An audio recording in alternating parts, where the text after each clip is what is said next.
hirap naman nito. Ang daming pinapagawa sa amin. Hindi ko alam kung paano sisimulan. Ang dami.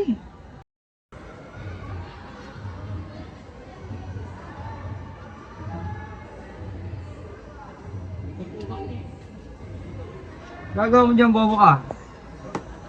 Pre, tulungan mo ako, pre. Di ko alam kung paano simulan ito. Saan ba yan? Dito yung sa binigay ng teacher natin sa page 97. Bakit na Stephen Libro mo, ginagawa mo, Pat? Tulungan mo ako, pre. Okay.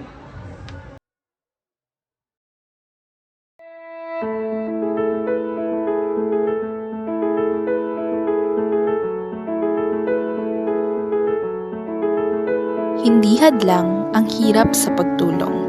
Ang simpleng idea, kung pinagsikapan at isinapuso, ay maaaring maging tulay ng pagbabago.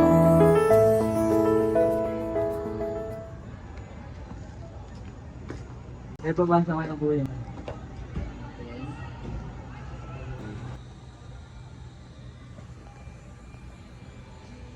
Angas ah. Naka 100 ka ngayong sa'yo. Pwede. Himala.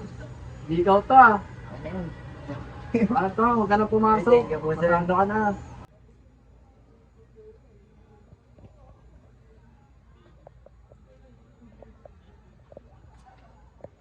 Hoy, Uy.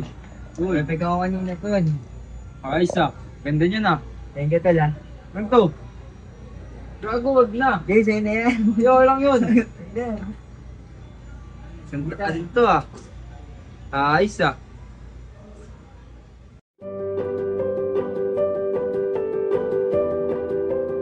Kapag may pangarap kang makatulong, hindi kailanman magiging hadlang ang kakulangan sa material na bagay o yaman.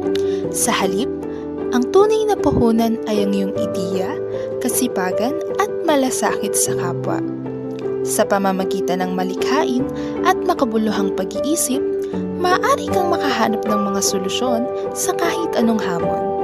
Ang sipag at dedikasyon ang magdadala sa iyo sa katuparan ng iyong layunin.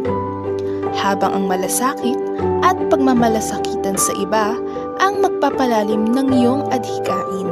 Sa ganitong paraan, kahit gaano kaliit ang iyong simula, maaari kang maging inspirasyon at tagapaghatid ng pagbabago sa buhay ng iba.